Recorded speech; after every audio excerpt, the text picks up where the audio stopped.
Noong 1516 ay nilathala ni Erasmus ang kanyang New Testament, ang ah, kanyang greatest publication, at dinedicate niya ito noong February 2, 1516 kay Pope Leo X. Ito yung Pope nung ah, nagkaroon ng Reformation under kay Martin Luther.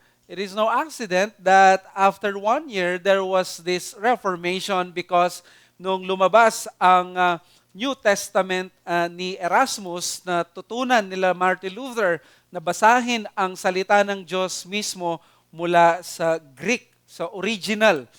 Noon, ang namamayagpag na translation ay ang Vulgate na more than 1,000 years nang ginagamit ng Catholic Church. Kaya ang sabi ni Erasmus that we do not intend to tear up the old and commonly accepted edition of the Vulgate but amend it where it is corrupt and make it clear. Well, itong si Erasmus, mapapansin natin, gagamitin siya or magiging sikat siyang personalidad na makakalaban ni Erasmus, ni Martin Luther. At dahil siya ay compromiser at hindi niya kayang labanan ang Pope, dumating ang panahon na nilabanan din niya si Martin Luther. Nung siya ay hiningan ng komento, bakit si Luther ay naging marahas sa Catholic Church, ang sinagot ni Erasmus sa Pope at sa mga Katoliko ay sa sobrang wicked ng panahon natin ngayon, binigyan tayo ng isang masama o harsh na manggagamot. At ito ang tinutukoy niya si Martin Luther na napakaraming mga kagaspangan pero naging matagumpay siya sa kanyang reformation laban sa Catholic Church. Ang ganitong kwento ay napakaraming mga beses na nating nakita sa kasaysayan at hindi lang sa kasaysayan pati sa ating mga sariling mga buhay na kung saan ang isang seemingly na bad president or bad na pangyayari ay akala natin magdudulot ng kasamaan o ng napakalungkot na katapusan pero bigla tayo magugulat, ito pala ay maglilid sa isang napakagandang bagay. Hindi ito lisensya para magpatuloy o konsintihin ang mga masasamang mga gawi o ng mga actions ng mga tao, ngunit pinapakita lang dito ang kapangyarihan ng Diyos na siyang soberano, na ang last word sa mundong ito ay hindi ang kasamaan ng tao, kundi ang mga purposes at ang plano ng Diyos. Mga kapatid, ang babasahin natin ngayon ay exactly isa sa pinakamagandang storya na nagde-demonstrate ng katotohanan na yon, na wala sa kamay ng tao kahit gaano siya kasama ang final say, kundi sa mga sovereign purposes ng Diyos. Let us read Genesis 37 verses 12 to 36. Here is the word of God sa ating sermon, God's plan despite man's evil deeds. Verse 12. Now his brothers went to pasture their father's flock near Shechem, and Israel said to Joseph, "Are not your brothers pasturing the flock at Shechem? Come, I will send you to them." And he said to him, "Here I am." So he said to him, "Go now, see if it is well with your brothers and with the flock, and bring me word." So he sent him from the valley of Hebron, and he came to Shechem. And a man found him wandering in the fields, and the man asked him, "What are you seeking?" "I am seeking my brothers," he said. "Tell me, please, where they are pasturing the flock." And the man said, "They have gone away, for I heard them say, 'Let us go to Dothan.'" So Joseph went after his brothers and found them at Dothan. They saw him from afar, and before he came near to them, they conspired against him to kill him. They said to one another, "Here comes the dreamer. Come now, let us kill him and throw him into one of the pits. Then we will say that a fierce animal has devoured him, and we will see what will become of his dreams." But when Reuben heard it, he rescued him out of their hands, saying, "Let us not take his life." And Reuben said to them, "Shed no blood. Throw him into this pit here in the wilderness, but do not lay a hand on him, that he might rescue him out of their hands to restore him to his father." So when Joseph came to his brothers, they stripped him of his robe, the robe of many colors that he wore, and they took him and threw him into a pit. The pit was empty. There was no water in it. Then they sat down to eat, and looking up, they saw a caravan of Ishmaelites coming from Gilead with their camels bearing gum, balm, and myrrh on their way to carry it down to Egypt. Then Judah said to his brothers, "What profit is it if we kill our brother and conceal his blood? Come, let us sell him to the Ishmaelites, and let not our hand be upon him, for he is our brother, our own flesh." And his brothers listened to him. Then Midianite traders passed by, and they drew Joseph up and lifted him up out of the pit and sold him to the Ishmaelites for 20 shekels of silver. They took Joseph to Egypt. When Reuben returned to the pit and saw that Joseph was not in the pit, he tore his clothes and returned to his brothers and said, "The boy is gone, and where shall I go?" Then they took Joseph's robe and slaughtered a goat and dipped the robe in the blood. And they sent the robe of many colors and brought it to their father and said, "This we have found. Please identify whether it is your son's robe or not." And he identified it and said, "It is my son's robe. A fierce animal has devoured him. Joseph is without doubt torn to pieces." Then Jacob tore his garments and put sackcloth on his loins and mourned for his son many days. All his sons and all his daughters rose up to comfort him, but he refused to be comforted. And he said, "No, I shall go down to Sheol to my son mourning." Thus his father wept for him. Meanwhile, the Midianites had sold him in Egypt to Potiphar, an officer of Pharaoh, the captain of the guard.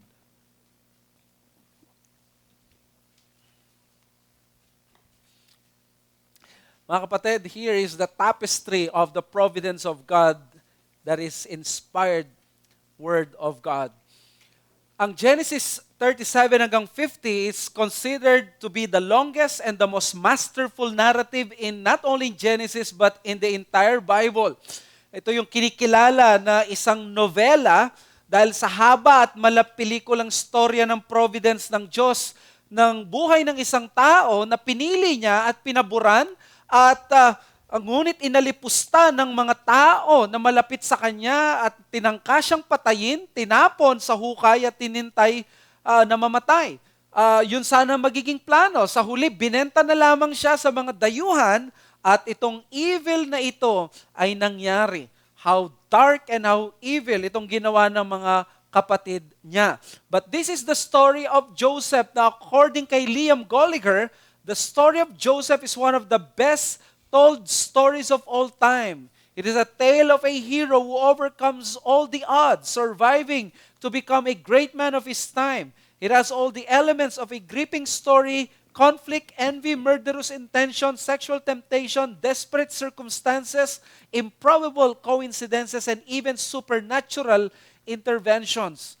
If we think of the story of Joseph only in these terms, however, we shall miss its real significance because it is actually part of a much bigger story, one which tells God's dealing with humanity. End quote. Napakaganda. Ito yung kwento ni Joseph. Pero alam nyo mga kapatid, ang narrative ni Joseph, hindi ito feel-good story. But this is about the overruling providence of God dito sa mundo, especially sa kanyang mga nilalang. After choosing Abraham, pinili niya ang kanyang anak na si Isaac. After choosing Isaac, ang pinili naman niya ay si Jacob. Ngayon, 12 ang anak nitong si Jacob. Sino sa kanila ang pipiliin para sa mga purposes ng Diyos that not one of them even know sa panahon na ito? Well, alam natin, ang pinili ay yung tao na may panaginip, si Joseph. Ang purpose, bakit pinakita na siya ay nanaginip para ipakita, siya ang pinili ng Diyos, siya ang binigyan ng panaginip sa lahat ng mga kapatid niya. Yung plano ng Panginoon ay darating ang araw, luluhod ang mga taong ito sa Kanya pati ang mga magulang niya. And we understand na hindi ito matatanggap ng mga kapatid niya noong panahon na yon. At nakita natin last week na si Joseph nakadagdag pa sa kanya, napasama pa yung pagiging 17 years old niya na siya ay immature. At nireport niya yung kanyang mga kapatid na parang siya ay nagsumbong sa paraan na ipinahamak sila. But the point of the narrative was that Joseph was the chosen son na magliligtas sa mga taong ito darating ang araw. Kaya ang ginawa ng kanyang mga kapatid, dapat paniwalaan. Dapat in-embrace nila. Dapat nagsabi sila, ganun ba? Kung yan ay mensahe ng Diyos, marahil meron siyang gustong ipaunawa sa atin. Pero wala tayong makikitang ganun. On the other hand, what they did was they mocked Joseph and his dreams.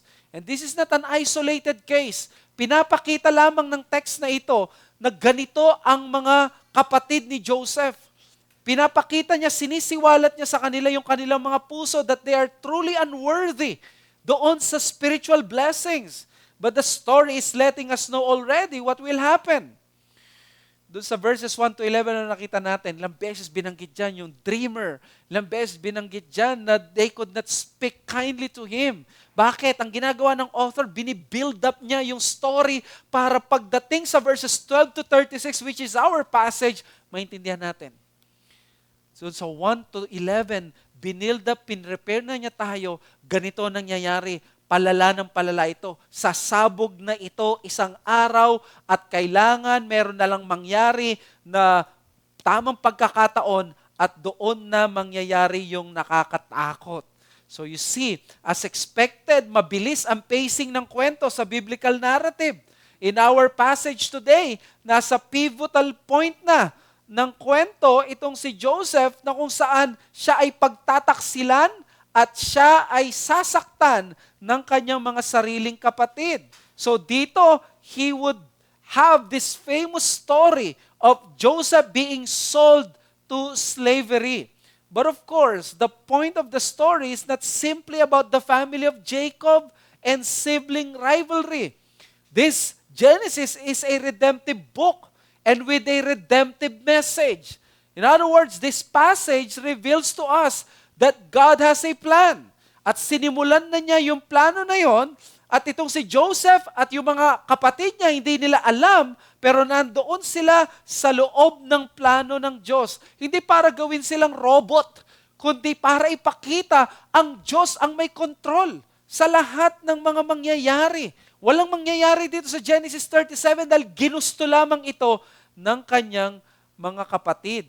Kaya dito ang Diyos na imbes na tingnan ito bilang hadlang sa kanyang plano, kasama pala ito para matupad ang dakilang plano ng Diyos. Baka pag tinignan nyo Genesis 37, may evil deeds pero in-overcome. Ang actual message ng Genesis 37 is kasama yung evil deeds ng kanyang mga kapatid na ginamit ng Panginoon para ma-set up si Joseph in a way, I'm using the word set up para kumilos, mag-move yung buhay niya at ang ending, makapunta siya sa Egypt. Mga kapatid, ang tawag natin dito is the providence of God. It is the hidden hand of God working behind the scenes. Kaya hindi pwedeng sad at pessimistic lamang ang approach dito. There is a conspicuous evidence of God's hand silently moving behind the scenes. Kaya laging yung glimmer ng providence hindi pwedeng mawala. But syempre, hindi lang naman redemptive story to. This is the story of real betrayal, real life brothers who committed real crimes, who committed real hatred, who will, na makikita natin, who will, kung titingnan natin yung panoramic view ng Diyos at yung aerial view ng Diyos, makikita natin, hindi lamang ito parang spiritual at isang redemptive story. Ito rin ay patungkol sa blood brothers na inintend nila na patayin at ipinakita dito ang isang napaka-dark case ng human situation. Sabi ni R. Kent Hughes, we must listen to this story as it is and allow the events to speak for themselves in their own narrative. Kapag ginawa daw natin ito, mararamdaman natin yung power. At yun ang gusto ko na maramdaman natin ngayong umagang ito. Na itatry kong ikwento ang Genesis 37:12 to 36. Try nating pakiramdaman. Try nating imaginein yung feeling ni Joseph. Yung mga mata niya at yung takot niya nung siya ay gawan ng ganitong masama. At papaano namuo yung inggit, yung selos, yung galit sa mga ganitong pagkakataon. What an ugly sight na walang pinipili kahit kapatid pa nila. Pwede palang makakomit ng ganitong kasalanan. It will make one ugly and it will be swallowed by sin. Ang ganito palang uri ng selos, ang ganitong uri ng galit. And our passage right now is the continuation. What will happen kapag meron kang envy, meron kang jealousy, meron kang anger, but unmitigated, unrestrained, unchecked? Well, this is it. It can lead you to commit these barbaric, and evil deeds. And that is yung ipinapakita dito. But then again, kung makikita ninyo sa Genesis 37, si Joseph ay magtatagumpay, hindi siya mamamatay. Pinapakita dito na kahit gaano katindi yung evil deeds ng kanyang mga kapatid, nandoon pa rin ang plano ng Diyos magtatagumpay. Hindi masisira yung dreams, kundi yung mga dreams masiset aside later on, makikita natin na matutupad yon. And that is our message this morning. The evil deeds of others may appear to thwart God's plans for us, but they will only help fulfilling it. The evil deeds of others may appear to thwart God's plans, but they will only help fulfilling it. Alam nyo, bilang mga tao nagtatrabaho sa isang kumpanya marahil, sa gobyerno, o kaya naman may kaibigan kayo for sure. Alam ninyo yung mga cases na either kayo ang gumawa ng evil sa inyong katrabaho, kapamilya, kaibigan, o kaya naman itong taong ito ang nagtangka sa iyo ng kasamaan. Alalahanin mo, anong ginawa mo nun? Paano ka nag-retaliate? Paano ka nag-respond? Well, dito makikita natin yung evil deeds ng isang tao. It may appear na parang pipigilan niya yung mga panaginip ni Joseph. What will happen to those dreams? Pero mamaya makikita natin kung paano kumilos ang providence ng Diyos. Alam niyo ba kung ano ang pinakagamit na salita dito sa ating passage? It is the word dream. It is the word brothers. These words na dream and brothers, mas lalong pinapakita yung kasamaan ng kanyang mga kapatid. Ibig sabihin, in-emphasize, nire-remind tayo, mga magkakapatid ito. But look what happened. May 4 na lugar dyan, kung mapapansin nyo, Shechem, Dothan, Hebron, Egypt. At ito yung titignan natin. Nandun sa Shechem, itong si Jacob, inutusan niya itong si Joseph pumunta sa Dothan. At doon sa Dothan, pumunta siya doon, nakita niya yung mga kapatid niya, at doon sa Hebron, at then napadpad siya sa Egypt. Napakaganda ng movement, pero ang mas magandang tingnan natin dito, yung emotions at yung status ng mga tao.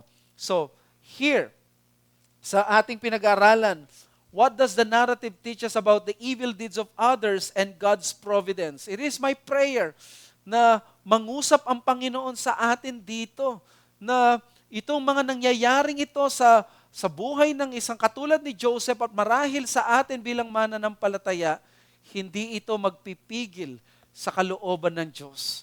There will always be those times na tingin natin, katapusan na natin, pero magugulat tayo, ay meron palang plano ang Diyos. So sana maidala ko kayo doon sa bagay na yon. May dalawa tayong katotohanan dito. The first one, God allows us to experience evil deeds by others or of others. And then number 2, God knows how to save us from the evil deeds of others. So kung mapapansin nyo, maraming mga verses dyan na titignan natin, no? Sa verses 18 to 20, verses 23 to 24, and verses 29 to 31. Dito sa first point, God allows us to experience evil deeds of others. Tingnan ninyo mga kapatid, this episode, di ba ito nag-strike sa inyo ng napakatindi? This episode strikes as one of the darkest and the most evil expressions of humanity in all Scripture. Imagine this, 9 biological brothers indulging in an orgy of hatred so intense, quotation marks from R. Kent Hughes, to murder their very own brother. Para sa akin, when I heard this and read this, it brought to my mind Genesis 4. This is the story of Cain and Abel. Magkapatid, pero magtatangka, hindi lamang mag-away, kundi magpatayan. But there's a difference. Genesis 4 is Cain versus Abel, pero dito sa Genesis 35, this is Cain and Abel in steroid. This is 9 versus 1. Pakiramdaman nyo ang mangyayari. Isang kapatid na napuno sila ng selos at galit, nag-lead sa murder. Imagine nyo kay Abel at si Cain, isang tao lamang, but this one, 9 minds, 18 hands conspired against one person. Pinagtulong-tulungan nila ang isang taong walang kalaban-laban, isang kapatid na walang kakampi ni isa sa kanila.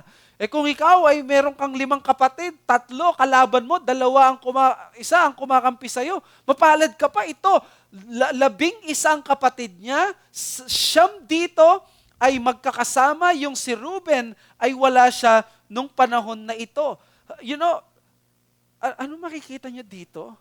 Kasi pag nakikita nyo dito, brothers, ang nasa isip marahil natin, pag binabasa natin mga Genesis, mga naglalaro ng mga piko o kaya ng mga kumakain at nagfe-fellowship.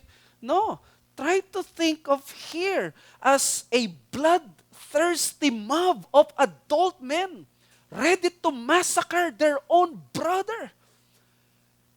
Mga bruskong lalaki. And by the way, nasan sila? Sa Shechem. What happened sa Shechem? Isn't it may 2 anak si Jacob na certified hindi lang mga murderers, kundi mga nagmamassacre? They want to massacre their own brother, the man who have been their playmate. Naging playmate nila, kasama nilang kumakain, same house, same tent, same table. A man who has the same father, kung may apelyido sila, pareho sila ng surname. Sabi ni Thomas Mann, and with one accord their hearts beat with a wild, rapid rhythm, like drums, so that a hollow, concerted drumming noise arose in breathless stillness. Ang sinasabi na Thomas Mann dito, nakakatakot, very grim at eerie at napaka-creepy nung lugar na yon, dun sa Dothan, nung araw na yon. Sabi sa verse 18, before he came near to them, they conspired against him to kill him. Apparently, wala si Reuben dito nung mag-usap sila. When they saw Joseph from afar, paparating pa lang, kabisado na eh. Alam mo yung hugis niya o yung figure niya. O tingnan niyo yung mockery. This is the dreamer. Ito yung dreamer. They cannot even call him by his name. They cannot even call him his brother. Itong mga taong to, punong-puno sila ng galit. Look at this. Verse 19 or 20. Come now, let us kill him and throw him into one of the pits. Naghari yung matindi at unbelievable hatred. It is already unfathomable na ang isang kapatid mag-iisip siyang patayin yung kanyang kapatid. I find this unbelievable. 9 unanimous vote? Wala man ni isa sa kanila na nagsabi, teka muna, kapatid natin yan at the end of the day. Teka muna, parang mali yata. Pero look at this. This is a group of depraved people. Yung degradation ng morals ng mga anak ni Jacob. It was a unanimous decision to do the most vile and the most wicked thing to your very own brother, to end his life in the most nasty and dishonorable way possible. O saan ang sinaksak? Masama yon, pero sinaksak tapos na yung paghihirap. Anong plano nila? Iiwan doon sa pit. In other words, gusto nila hindi lamang siya mamatay, matorture muna siya, at kapag siya'y matorture na at mamamatay sa gutom, maaaring kakainin siya lalapain siya ng mga hayop doon, o kaya naman, kung hindi, mamamatay siya doon. At ano mangyari? Mamamatay siyang hindi nalilibing. At yun ang isa sa pinakamatinding uri ng disrespect sa mga Middle Eastern people, ang hindi mo ilibing ang katawan. What a degradation. Because nung sinabi na yun, yung bangkay nila, hayaan na lang nilang maagnas. The children of Jacob here were acting, they were worse than the pagan na nasa labas nila, nasa paligid nila. Walang libing, basta iiwan lang sa hukay, mamamatay sa gutom, sa init ng araw, or sa wild beast. It is so hard to think that these were the very men na ipapangalan ng people of God. See, kasama si Dan, kasama dito si Issachar. Ito yung magiging pangalan ng 12 tribes of Israel, pero they were planning to kill not a wicked person, but a person na kalaro nila. These are bloodthirsty gangsters, evil mob. And shocking, bakit wala si Reuben? At inisip nyo siguro bakit pinigilan niya, mamaya explain natin. But yung mga panganay kasi sila yung may cargo, di ba? Kaya alam naman natin at this time, olats na siya sa tatay niya, dahil pinakialaman niya si Bilha, mas madodoble siya kung siya ay mag-fail. At ang susunod na aasahan natin sa authority kung wala si Reuben, sino? Si Simeon at si Levi. Maaasahan mo ba to? Ito nga yung nagmassacre kina Shechem. At doon sa mga lalaki, doon sa syudad. The 2 murderers sons of Jacob who wiped all the men of Shechem. Nagawa nila sa iba ngayon, sasabihin siguro natin, hindi nila magagawa sa kapatid nila. At least yung magnanakaw, may code of ethics siya, hindi ko nanakawan ng mahal ko sa buhay. But this one, ang kapatid niya. Verse 20, then we will say that a fierce animal has devoured him. Look at this premeditated assault that is about to be executed without the contingency for other potential rescuers. In other words, wala silang inisip, baka may dumating na magtatanggol sa kanya. Talagang nasa kamay na sila, talagang madali na para sa kanila. At ang sabi niya, and we will see what will become of his dreams. They kept mentioning of his dreams without even knowing that this is the very will of God na magliligtas sa kanila. Ito yung dreams na kapag pinadala na ng Diyos yung famine na walang magsasurvive, kung walang ire-raise ang Diyos na Joseph na matalino na makakaisip na mag-imbak pa lang ng 3 years or 5 years pa lang ng masaganang ani, mamamatay ang lahat ng mga tao sa generation nila. Sabi sa verses 23 to 24, so when Joseph came to his brothers, they stripped him of his robe, the robe of many colors that he wore, and they took him and threw him into a pit. The pit was empty and there was no water in it. For me, ito yung nakakapangilabot na verse dito sa passage na ito. These 2 verses, verses 23 to 24, describe in graphic detail the brutal assault of 9 men against a powerless teenager, 17-year-old Joseph. The word stripped dito ay ang word na ginagamit sa pagbalat ng mga hayop sa panahon ng mga Levita. So Leviticus 1:6, it's the same word, then he shall flay the burnt offering and cut it into pieces. This is the word that they use. Tara, balatan natin. Imagine na nangyari.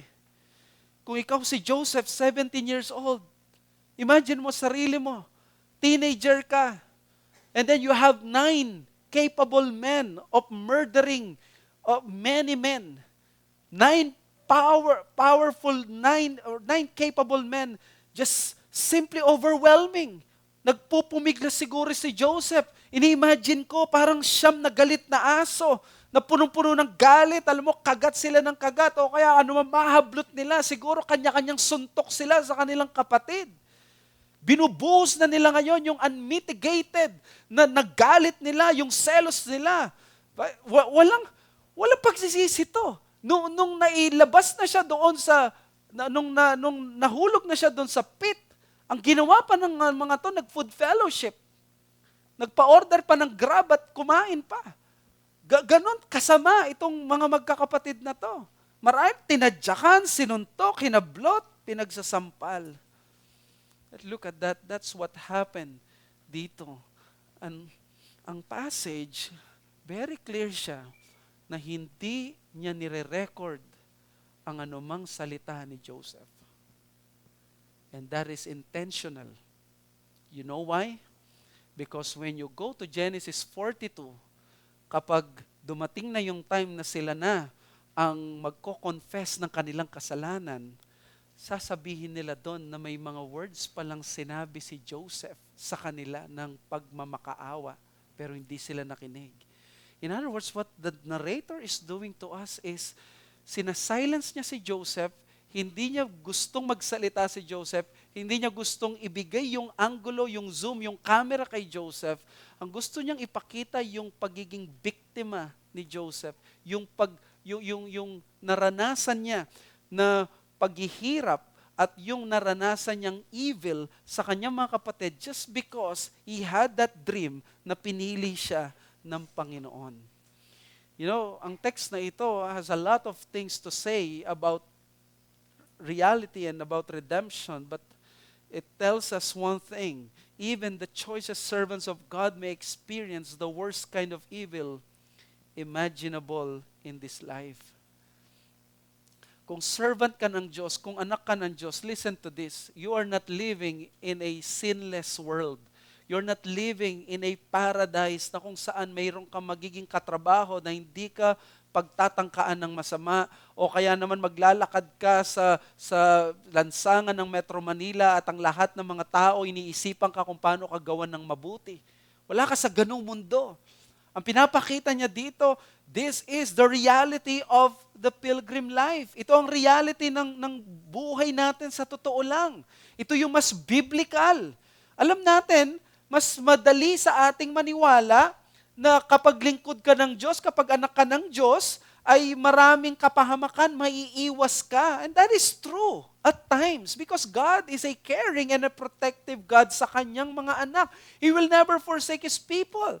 But if you read the very records of His servants, some of the most heinous acts that were perpetrated against humanity, against people, ang nakareceive niyan on the receiving end ay wala nang iba kundi ang mga anak ng Diyos. Sabi ni R. Kent Hughes, here is reality. Real life is unfair. Real life deals out many iniquities. Real life is filled with sin and sinners. Real wounds are everywhere. But the transcending eternal reality is that God is all-powerful and that His massive providence is at work in His children's behalf. Baka ikaw ay naglilingkod ka ngayon, ang iniisip mo ay bakit nangyayari ito? Ako na nga naglilingkod sa Diyos. Si Joseph, walang nakarecord na malinaw sa buong scripture kung ano ang talagang explicit na kasalanan niya. Yung pagiging sumbongero niya, pinagdedebatihan pa ng mga scholars. Yun lang ang marirealize mong negative sa kanya. Yet, this choice servant of God, naranasan niya yung ganitong uri ng evil. Si David, tinraidor ng sarili niyang anak. Kinalaban ng sarili niyang general. Iniwan siya ng mga tao hanggang siya ay isang araw mula sa pagiging hari, nagpanggap siya na parang isang baliw na tumutulo ang laway doon sa isang tao. Si Apostle Paul na nung siya ay nasa malapit ng mamaalam at mamatay sa 2 Timothy chapter 4, iniwan siya mag-isa at nakaranas ng napakaraming beatings at persecutions. Nung siya ay malayo pa sa kamatayan, naranasan niya yung perils of robbers, perils of shipwreck. Napakarami na loko sa kanya pero walang uubra dito kay Alexander the Coppersmith sa 2 Timothy 4:14-16. Alexander the Coppersmith did me great harm. The Lord will repay him according to his deeds.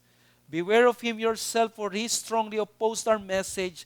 At my first defense, no one came to stand by me, but all deserted me. May not be charged against them. Si Apostle Paul ito, choice servant of God. Si David, the man after God's own heart. Si Joseph, itong crying prophet si Jeremiah 20 verses 7 to 9, "O Lord, you have deceived me, and I was deceived. You are stronger than I, and you have prevailed. I have become a laughing stock all the day. Everyone mocks me. For wherever I speak, I cried out violence and destruction. For the word of the Lord has become for me a reproach and derision all day long." Sabi ni Jeremiah, "Lord, niloko mo ako. Dinisip mo ako, nakuha mo ako sa mahina." Hindi yung literal na niloko siya ng Diyos. Ang sinabi niya parang, "Lord, you got me." Nung sinabi ko sa kanila, violence and destruction, baligtad na nangyari. Nagagalit sila. Pero ano sabi ni Jeremiah, "The word of the Lord is in my heart, burning, shut up in my bones, and I am weary with holding it in." Hindi ko lang kaya, hindi ko kayang takasan ito. Ang pinapakita ko sa inyo mga kapatid ay ang katotohanan na ang paglilingkod natin sa Panginoon is not always rainbows and butterflies. It's not always those good things na binibigay natin at nina-expect natin sa mundo natin na ito. In fact, sa paglilingkod natin, we have declared our allegiance to the Lord and our enemy kay Satanas, na labanan siya. And because of that, this devil and his cohorts, his demons and other evil people ay magkakaroon ng pwedeng inggit, selos at anger sa mabuti nating ginagawa. This is the reality of the Christian life. This is the reality na naranasan ni Joseph. Pero nasa ng Diyos nung panahon na yon. Paano natin titingnan ito? Well, ang Genesis 37:23 to 24, para sa akin, describes one of the most heinous and darkest of all stories of abuses in Scripture. Yes, meron tayo sa Judges, napaka-abusive nun, pinaghahati, di ba? Chinap-chap yung babae.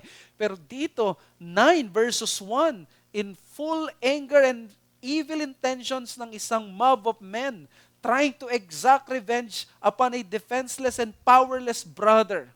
"But I said to you, one of the darkest and one of the most evil, because it is not the darkest, nor it is the most evil."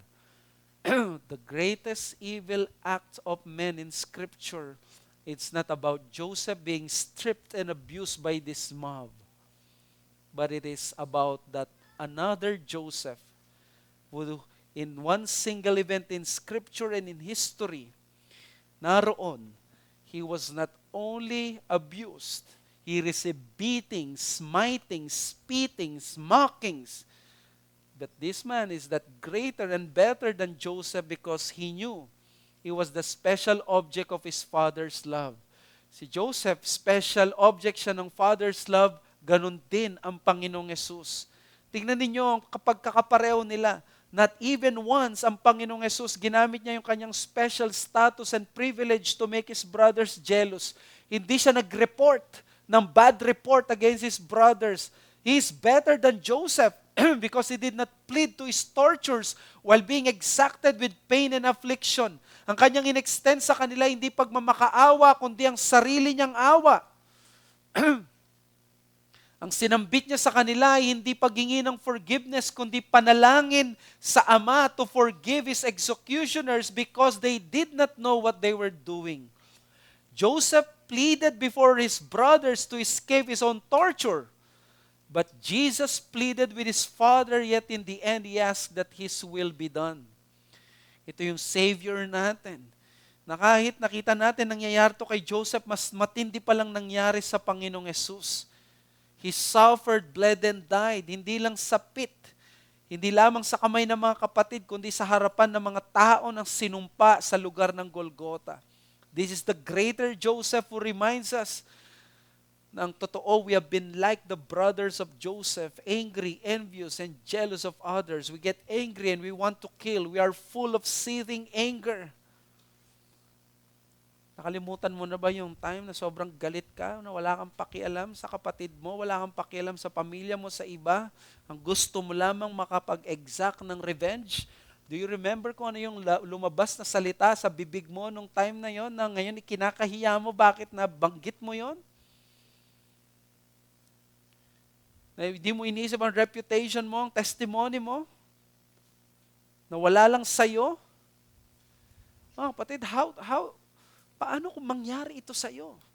Itong evil deeds na to, it happened to Paul, to David, to Joseph, and to the Lord Jesus Christ. Pwede ba nating sabihin, ako na nga ang naglingkod, bakit pa ganito ang nangyari sa akin? Hindi totoo ang Diyos na ito. Well, this story is not actually para lumaki ang ulo natin at hindi ko pwedeng maranasan to. No, this story tells us how we need more the grace of the gospel. Dinadala tayo ng story na to sa Ebanghelyo. Alam nyo bakit? Doon sa Ebanghelyo kasi, doon natin makikita yung kakayahan na either matanggap ang evil deeds ng iba at mapatawad ang evil deeds ng iba. Doon din sa gospel na yon, kung ikaw ang gumagawa ng evil deeds, doon matitigil ang paggawa mo ng evil deeds sa ibang tao. Arm yourself with all the grace that you can muster from the gospel because it is your only sure weapon against any form of wicked deeds of others. Wala ka ng ibang kakayanan. Tanggapin mo ang reality ng wickedness ng mundong ito, pero huwag ka maging gullible. Huwag mong intentionally i-allow lang yung abuse ng iba. Abnormal na yon. Sabi pala ni pastora ng Bible, kailangan tanggapin ko lamang yung wicked deeds. No, you have to protect yourself. Hindi ito knowingly na parang pinapabaya mong ipahamak ang sarili mo ng iba. Seek to minister na labanan ng evil. There is a proper way to fight evil. And you have to accept this. Kung ikaw ay Kristiyano, meron magtatangka sa iyo ng ganyan. May maghahangad na mapahamak ka. Alam nyo, ito pa yung masakit. May mga tao na kapag naghihintay na bumagsak ka, at kapag bumagsak ka, they will show no mercy sa iyo. They will be merciless and compassionless sa iyo.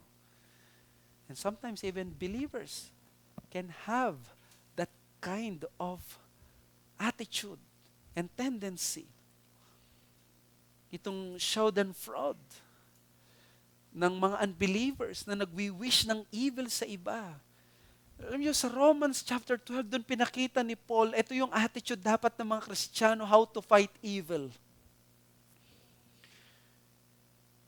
Bago niya sinabi yung fight evil using the power of the state sa chapter 13, na gamitan mo ng sword. Sabi niya muna, bago ang chapter 13, no, overcome evil with good. Ito muna ang gamitin mo. Si Joseph, hindi niya nilabanan ng evil ng mga kapatid niya sa pamamagitan ng evil. Ang nature mo, yung sasabihan, no, gagantihan mo yan, yung kalakaran, ganito, sige, ganito yung wicked deeds ng ibang tao. You know, the Lord Jesus is the only person na gumawa nito, na hindi nagumante. There was no deceit found in His mouth. Hindi siya nag-fight back. Ganito kakailangan natin ang biyaya ng Panginoong Yesus.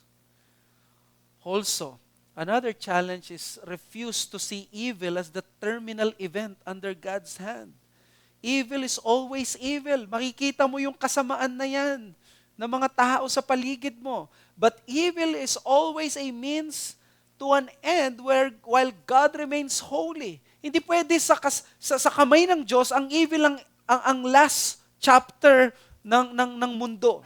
Evil is not the ending. It is not the last part of your story. So whenever you try to see evil, picture evil not as a terminal event. Dito si Joseph, pwedeng isipin niya, terminal event na ito. Tapos na ang dreams niya. Yun ang gusto ng mga brothers niya. I-terminate yung dreams para patayin siya, para ma-terminate ang dreams. Walang mangyaring fulfillment.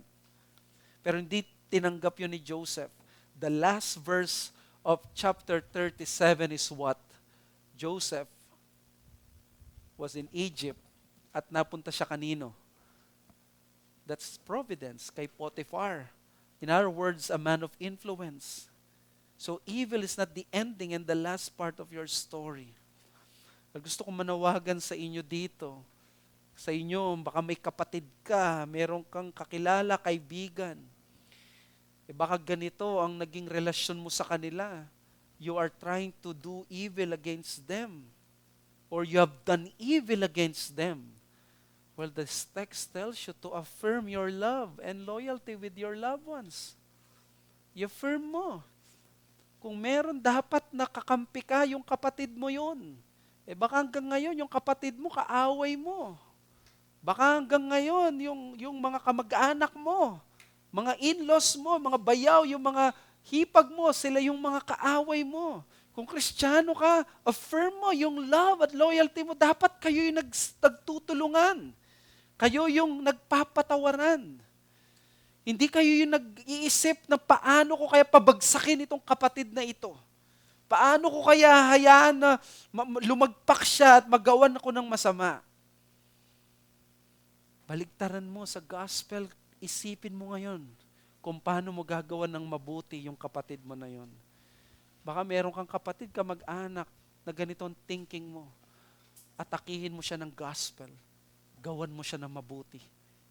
Isipin mo kung paano ka magkakaroon ng thoughtful actions sa kanya. And then, kung may wicked deeds ang ibang tao, forgive these people. That's the gospel. That will always be the gospel. Pagdating natin sa Genesis 40s, si Joseph matututunan niyang magpatawad. Matututunan niyang kalimutan ang mga kasamaan ng kanyang mga kapatid. But the gospel is clearer than that because Christ has forgiven us. We all need the gospel. In the gospel, dito natin madidefeat ang evil. Dito ko mapapatawad ang taong hindi ko kayang patawarin sa sarili ko dahil sa aking pagiging makasalanan. Pero dahil sa gospel, nire-remind ako rin ay napakasama. There was once a time that I was also the wicked person doing these evil deeds to my brother, to my sister, to my neighbor. At yun ang gospel. Kaya ang gospel, nire-remind niya tayo na ang tanging way para maiwas tayo dito at maaharap natin ito, it is only through the Lord Jesus Christ. Anong kapangyarihan mo para magapi mo yung kasamaan na hindi mo kakayanin magiganti at isusuko mo yan sa Panginoon? The gospel. Kaya kung ikaw ay bisita, ikaw ay bata, may wicked deeds. Beware of these evil deeds, but beware against the greater evil deeds of your heart. Ikaw, kailangan mong masettle ito. Dito ka maliligtas. Hindi ka maliligtas kung ang wicked deeds mo. Ang wicked deeds mo hindi mawawala kung hindi ka muna maliligtas. Lumapit ka sa Panginoong Hesus. Baka dito may mga bata, nakikilala kayo sa pagiging masama sa inyong mga kapatid o sa ibang tao. Nag-iisip kayo ng masama. Applyan nyo ng Ebanghelyo. Sa Ebanghelyo may kapatawaran. Sabi ng Bible, ang kapatid na there is a brother that sticks, there is a friend that sticks closer than a brother. Ang tunay na power ng gospel, kaya niyang ipagdikit kahit hindi magkakadugo, kahit hindi sila magkakamag-anak. Because of that gospel, there is love. Secondly and quickly, God knows how to save us from the evil deeds of others. While the evil deeds of Joseph's brothers were in full motion, look at the protective providence of God. Sabi niya doon, di ba, yung verse 18, yung perspective niya, yung Joseph to the brothers, and then makita ninyo sa verses 21 to 22, biglang dumating si Reuben, he heard it, he rescued him out of their hands, saying, let us not take his life. Apat ang providences ng Diyos dito sa narratives na ito to make sure ang Panginoon, si Joseph, hindi mahulog sa pit at mamatay. May apat na gagamitin ng Panginoon. Una, si Reuben. Si Reuben ang nagsuggest, huwag niyo siyang patayin. Let us not take his life. Nakita ninyo? And then, nung sumang-ayon sila, sinunod nila yung panganay, nung sabi niyang shed no blood, sabi sa verses 25 to 28, they sat down to eat, and look, they saw a caravan of Ishmaelites from Gilead. Ang tawag dito sa company mo ay Deus. This is what you call the Deus ex machina. Biglang dumating ang mga Ishmaelites, yung caravan out from nowhere. This is the desert. Hindi ito highway. Walang tunnel dito. This is something na very unusual, but this is the Deus ex machina. Biglang dumating ang mga Ishmaelites coming from Gilead. That is the second providence ng Diyos sa kanya. Pangatlo, si Judah. Sabi niya, what prophet? Nakita niyo yung creative minds nila. If we kill our brother and conceal his blood, come let us sell him to the Ishmaelites. And that is the third one. Look at that, mga kapatid. Biglang, hindi na pinatay, nilagay na lang sa pit, pero hindi hinayaan sa pit, bigla na lang binenta. Pangatlo. And they sold him for 20 shekels of silver. They took Joseph to Egypt. And then the number 4, of course, ay yung word na Potiphar. Minake sure ng Panginoon, hindi siya mapupunta doon sa mga panapon na mga slaves. Mapupunta siya sa special one na mag-aalaga sa kanya. Ang gusto kong ipakita sa inyo dito is that napakasama ng ginawa sa kanya, pero yung story, walang binanggit na pangalan ng Diyos ang story na yan. Pero yung kamay ng Diyos, very conspicuous, very halata. So habang yung evil nagpapakitang ganyan, hindi tumitigil naman ng magbuhos ng biyaya ang Panginoon. Ang tawag dito sa theology na to is compatibilism according kina D.A. Carson, but they call it the confluence. Confluence means yung tubig na nanggagaling sa isang river 1 at river 2, at biglang pag napunta na doon sa isang hindi mo na alam kung saan galing yung tubig, it's the same thing. Yung isang portion, evil ang gusto talagang gawin. Walang intensyong iba kundi evil. But yung isa walang ibang intensyon kundi mabuti. Ganon ang explanation dito sa narrative ni Joseph. That is the point here. No number of evil deeds of others intentionally hurled against us can never silence or paralyze God's providence. No amount of evil deeds others intentionally hurled against us can never silence or paralyze God's providence. Look at that. Yung goodness, and ito yung gusto ko sa passage na ito. This is another form of gospel dito sa passage na ito. Puro kasamaan ang makikita mo kapag nagbabasa ka.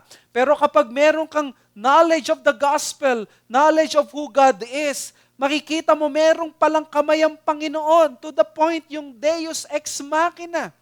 Ganito yung extent na kayang gawin ng Diyos para lamang iligtas tayo sa kanyang ligtas tayo para sa kanyang kalooban. Dito babagsak muna yung langit at ang lupa bago mangyari na mapabayaan tayo ng Diyos. Napakabuti ng Panginoon. Dahil nandito, hindi niya pinababayaan ang lahat. At times where we see that evil is at its full strength, it is also the time that the power of God is even stronger. And faithless, feeble people we are, and we say, where is God? The truth is, si Joseph sinilence, di siya nagsasalita. But the narrator keeps on telling God was protecting Joseph. Alam nyo, darating ang araw, si Joseph, sasabihin niya sa Genesis 50 verse 20, you meant evil against me, but God meant it for good. That's confluence. Pinapakita na si Joseph, nagbasa siya ng providences sa buhay niya. Kaya hindi siya naging bitter. Kaya nga pinangalan niya sa isang anak niya is forgetting. Natutunan niyang magpatawad at kalimutan ang nakaraan. Si John Flavel na nagsabi that providences are like Hebrew letters. They ought to be read, backwards. So learn how to read the providences of God as your added guidance to defy a life of despair and discouragement. Kung ako si Joseph, discouraged na ako. Why this? Why that? But kung may nangyayari sa iyong buhay, learn to read the providences of God. Ang mga providences ng Diyos, added yan na magbigay sa iyo ng guidance. Learn from the mistakes of others. May nagawa silang mistakes, mali. Matuto ka, that's the providence of God sa iyo. May natutunan ka, may nagawa ka mali, that's the providence of God sa iyo. Iwas ka na. May nagawang mabuti ang ibang tao, you can emulate. May nakita ka na hindi tama ito, ganito, o kaya naman napansin mo, may ganito pala, may plano ako dito sa iglesia ko, may ganito ako, pero nag-iba yung direction ko. Tiningnan mo, nag-iba yung pananaw mo, yung sarili mo, yung puso mo. I-collate mo yun. Tingnan mo kung ito ay makakabuti para sa buhay mo. Huwag kang maging parang nakadepende lamang kung ano na yung naisip mo sa una at nandun ka na lagi. Go to the providences of God and learn how to trust God more. At ganito ang nakita natin kay Joseph. How do we read itong bagay na ito? Well, kung ikaw si Joseph, siguro madi-discourage ka or ganitong bagay. But something tells us that Joseph, nung binenta siya, sold siya, hindi siya nagreklamo, pero tinanggap niya ang mga bagay na ito. And we are so amazed doon sa kanya. Pero alam niyo, ang mas nakaka-amaze dito, hindi lang si Joseph ang binenta actually, tinraidor. There is also a man who was sold not only for 20 pieces of silver, but 30 pieces. At hindi si Judah ang nakaisip, kundi si Judas. This story reminds us, hindi lamang yung pain ni Joseph, nire-remind din niya tayo nung story na may ganitong mangyayari later on that we would think of our own betrayals, of our own sins. At ang kakailanganin natin ay ang Panginoong Yesus na binenta para sa atin. Take courage and take that grateful heart that you have the Lord Jesus Christ. Kung wala ka pa sa Panginoon, here is the cross, and be comforted because there's no evil that will ever succeed over the good plans of God. Yung cross, yun ang pinatunayan niya. Yung cross, nakita natin, kahit yung greatest form of evil, hindi nagtagumpay. It only ended up doing the very thing na maganda. Alam niyo, maganda sa Panginoong Yesus, nung siya'y namatay at muling nabuhay, He saved a lot, countless of people. And probably God is doing the same thing sa iyo. Are you under persecution? Are you under these great trials? If you are under these great trials and you think it's already purposeless, look to the cross, and that cross will give you purpose and comfort and will remind you nothing is wasted sa providence ng Diyos. And it's never too late. Tingin ng iba sa inyo, too late na. Ang tingin ng iba sa inyo, tapos na. It is not. Because the providences of God work, especially in times na hindi natin napapansin. So, let the cross grant you comfort that no evil will ever succeed over the good plans of God. Let's pray. Father, we thank you sa reminder nyo sa amin about your plans, that no one and nothing can thwart your plans despite the evil deeds of men. Pwede lamang sila mag-succeed at this level, pero hindi pwedeng ultimate. Panginoon, send to us that reality na pwede kami, Panginoon, na mahirapan sa mundong ito. But we thank you because we have our example, the Lord Jesus Christ, pinaka nahirapan pero hindi sumuko. Siya ay ibinenta higit pa kay Joseph pero hindi siya nagkasala. He continued to trust you. At nawa magkaroon kami ng ganong hope. Salamat, Panginoon. And may we be agents, not of wicked deeds, but good deeds, holy deeds of your Son. We thank you, Lord. We ask this in Jesus' name. Amen.